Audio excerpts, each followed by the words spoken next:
Jay, so you and I are both speakers, and of course, when we're looking for opportunities, you come across different people that are hosting events in state, out of state, or what have you.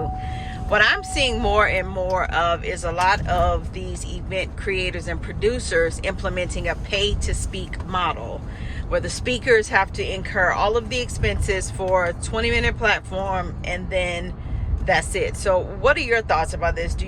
Are you starting to see this more and more yourself? And is this something that you would advise speakers to do? I'm seeing it. Yeah, I've seen it a while ago. Yeah and no. If you fancy yourself, a professional speaker, then no, you shouldn't never pay to speak. You can speak for free at certain situations, but you should never pay to speak nowhere. If you ask me, I would never pay for the privilege to speak somewhere. Now you have ways, there's nuances that you can finagle. Like, you might be paying for a vendor space, and with the vendor space, it comes with you being able to have some time to do it. But I think it's fair exchange for a vendor scenario. Like, so if you're an author and you wanted to being able to sell your books, fine. People do that all the time.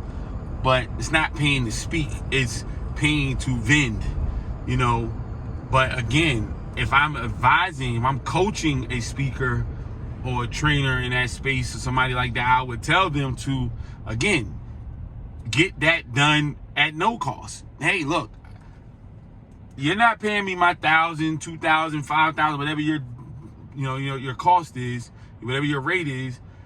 But I'm going to do this and vend, you know what I'm saying, for free because I'm speaking. It's just a thing of people having to get to a point where they value their time, value what they bring to the table.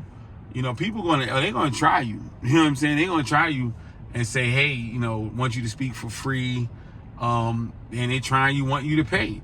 People have, it's just this, that's been a sucky business model. I think that it come from, it did it in the music industry, which I think that was a little bit more better when you have showcases and people pay to be a part of a showcase. But what they used to do with that, and I participated in that myself, I would let the people have 10 tickets or 20 tickets to sell themselves.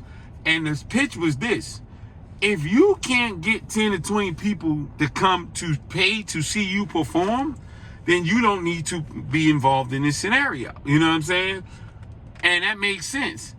But that's not how it works with these speakers. They literally, the promoters are getting you to pay, and that's how they make their money, off of having you there to pay. And if they actually have a dope speaker there, somebody with a name, they're using your money to pay for them.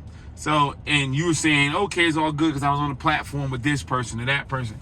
It might work for some people, but I would never advise it for me or nobody that I rock with.